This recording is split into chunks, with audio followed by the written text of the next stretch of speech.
Sir कुछ और लेंगे आप? नहीं बहुत मजा आ रहा था सब। Bro bill.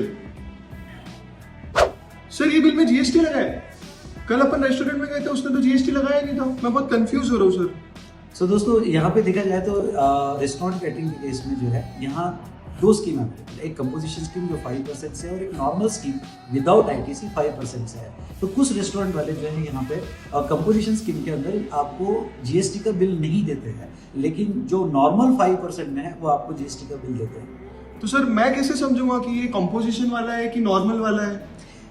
यहाँ पे दोस्तों ये बताओ कि जनरली कंपोजिशन के केस में बिल ऑफ सप्लाई लिखा होता है और नॉर्मल के केस में टैक्स इनवॉइस लिखा होता है, तो आप वो उससे भी समझ सकते हो। दूसरा, यहाँ पे जीएसटीएन पोर्टल पे अगर आप सामने वाले का जीएसटी डाल देते हो, जो 2 मिनट की प्रोसेस है, तो आपको पता चल जाता है कि ये कंपोजिशन स्कीम में है कि नॉर्मल स्कीम में है।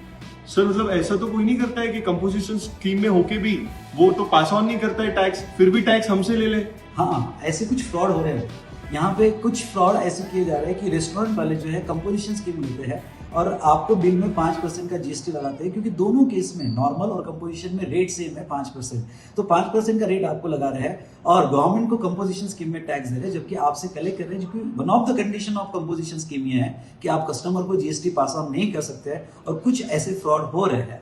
चलो सर अपन इसका चेक कर लेते हैं। Yes, thank you.